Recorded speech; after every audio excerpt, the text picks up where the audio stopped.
de cheveux, on espère. C'est parti pour ce dernier match de la 6e journée de l'Ikimoli Easter League. Un duel, un derby si vous voulez, un choc en tout cas de deux équipes de l'ouest de la France. Nantes, le leader qui accueille Cesson, l'un de ses poursuivants immédiats. Cesson n'a perdu qu'une fois depuis le début de la saison. Cesson en mission, mais ce sera difficile bien sûr chez le leader invaincu et incontestable de ce début de saison, le HBC Nantes. J'ai l'attaquant. Allez, Riozola, ça va être difficile. Il le réussit dans un angle absolument incroyable. Gros début de match pour l'ailier espagnol qui a éliminé d'abord Sylvain Aucher. Alors il y a interception derrière, toujours le gros travail des ailiers. On a vu Odriozola. Cette fois-ci, c'est le capitaine qui s'y emploie, Valero Rivera. Et ça va aller jusqu'à Thibaut Brié qui a pu récupérer ce ballon au-dessus de la zone. Ça marche mieux dans ce sens-là. Ah oui. Marquer son 2. Forcément, le gardien Tabaran est resté assez bas. Hop là, l'interception pour Odriozola. Il a réussi à conserver le contrôle du ballon. Et à bien venir avec un bon angle face à Arnaud Tabaran. Il n'est pas arrivé en face de lui pour venir croiser son tir et redonner 2 buts d'avance au H. Incontestablement est allé dans le visage de Victor Hallgrímsson. Bref, 10 minutes de passer. C'est bien joué Ovnicek, mais la première grosse parade là pour Arnaud Tabaran. Auprès. Parce que ça aussi, Xavier, c'est la différence dans ce début de match. Victor Hallgrímsson s'est tout de suite illustré. Cavalcanti qui est resté le défenseur portugais. Odriozola qui a parfaitement masqué son tir coin long et qui est venu le rabattre au premier poteau. Efficace vraiment l'ailier qui fait un excellent début de match, l'ailier espagnol. Aymeric Mil qui adore cette phase de jeu et très performant dans l'exercice. Il y a eu 10 premières minutes où il a été délicat pour les Nantais à s'organiser justement dans cette phase de jeu. Il n'y a pas de gardien. Et le premier but pour Victor Hallgrímsson dans son nouveau championnat. Et le public qui se lève. Il n'a pas eu le temps de revenir. Arnaud Tabaran sur cette passe manquée là, de Runo Schrader, le Danois. Derrière, le gardien islandais qui s'applique bien.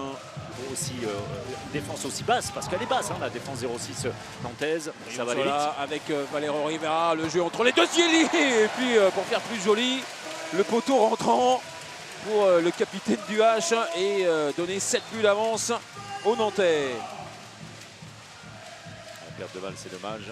L'espace avait été trouvé. Oui, et pour revenir sur le tir de Schroeder tout à l'heure, ça vient en opposition à ce que disait Sébastien Le Riche dans son temps mort. Le rebond, il était vraiment... il semblait bien défendu dans la zone, mais c'est pas grave. Apollinaire, attention à ce décalage pour Théo Cosset qui va encore se heurter à Victor Hallgrímsson qui reste très grand, qui est vraiment difficile à dépasser. J'allais vous le dire, comme un grand. Voilà. Il n'offre que très peu de solutions. Très bien, le premier poteau est ouvert. Eh bien, débrouille-toi pour le passer. Et encore une fois, tout se joue sur la distance. La distance extrêmement dense pour le H qui a fait la différence dans le deuxième quart d'heure de cette première période et qui mène 18-11. Je te reverrai pas, on va partir très vite après. Ouais, ok, ça marche. La bise. Le HBC Nantes dans cette première période.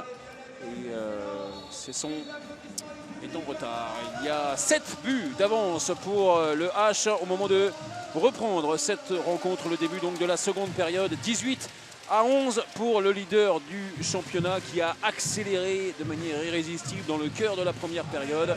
Ah, bien sûr. Jaune et noir. Delecroix, l'interception de Thibaut Brié. Et derrière Cavalcanti qui va venir s'imposer. Et le H reprend le large. Les pertes de balles, c'était l'un des axes de travail demandé par Sébastien Le Riche quand il était au micro de Benjamin tout à l'heure. Il y en a beaucoup et des pertes de balles assez grossières comme celle-là. Thibaut Brié presque surpris. Gwen Cardinal. Attention face à un joueur à 100%. Encore une fois, Andreas Hoffmann qui s'interpose. La deuxième parade, il aura joué 30 secondes. Il est à 2 parades, il est à 100% Andreas Hoffmann. Avec un nom pareil. Ouais. Alors là, je parle plus des années 80, mais plutôt aux années 70. Un ancien gardien de l'Allemagne de l'Est, parce qu'il y a eu l'Allemagne de l'Est, croyez-moi. Oui. Regardez dans les bouquins d'histoire, il y a eu l'Allemagne de l'Est. C'est comme ça. Avant 89, en tout cas, il y avait un certain Hoffmann. Parti. Oui, Il est loin. très loin. Il est très Oh, loin. magnifique. La mine énorme pour Matteo Briff. Ah oui. Ah Oh. oui, celui-là, on va se le mettre de côté. Ouais, la mauvaise passe derrière de Cavalcanti, la relance d'Espigna et il est plus grand. Thibaut Brié, l'avantage de taille sur Yoann Cardinal. Il est plus grand et il est vigilant surtout. Il a réussi à se retourner au dernier moment, Thibaut Brié, pour prendre l'information. Dans le style, messieurs, c'est vraiment ce que peut faire son frère Romain en termes d'amplitude, de jet. Oui, c'est pas dérobé. Marchand qui est entré. Ah, Et la passe oui, magnifique de Rakovnicek. Et le jeu sans ballon de Pedro Portela qui vient marquer son deuxième but consécutif. Plus 10, le plus gros écart bien sûr de la rencontre Les pour ultras, le H. Les ultras qui exultent, mais juste un petit mot merci pour ce ralenti aux équipes de Patrice Vignier. Vous le compariez à un basketteur un petit peu, et bien écoute, c'est un mouvement clairement. Actif aussi peut-être en défense côté Sessonnais parce qu'on voit qu'il y a la possibilité. La belle passe de Lucas de la Bretèche pour Marchand. Lucas de la Bretèche, depuis qu'il est sur le terrain, chaque fois qu'il y a un Nantais dans le genre auto-tamponneuse, c'est pour lui. Hein. Regardez, il va se relever et boum, voilà, et hop, retour au sol, il y était déjà. Marchand a à peine bougé. La vie est injuste. La passe était magnifique, hein, Oui, cela absolument. dit, de Lucas de la Bretèche, tout en esthétique et en efficacité aussi pour le 28e but nantais. Matteo Briff avec Boragan, le bon déplacement derrière et la parade pour Algrimson qui a relancé rapidement avec de la Bretèche qui va venir marquer entre les jambes de Miguel Espigna. La deuxième belle action pour le numéro 5 nantais. Oui, surtout c'était le bon choix hein, dans ce genre de situation avec un 2 contre 1 ennemi on va dire sur cette situation. Regardez l'arrêt d'Algrimson face à Ope Dizelano. Bien sauvé par Favril derrière la tentative de tir par en dessous de Cavalcanti qui essaie d'intercepter. Et on va venir marquer le dernier but du match. Il sera pour les Sessonnais.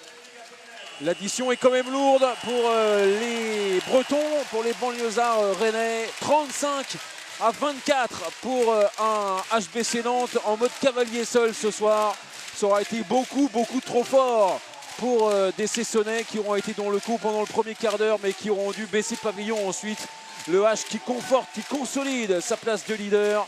Leader incontestable et incontesté avec cette victoire de 11 buts face à Cesson. 6e victoire en 6 matchs pour le HBC Nantes.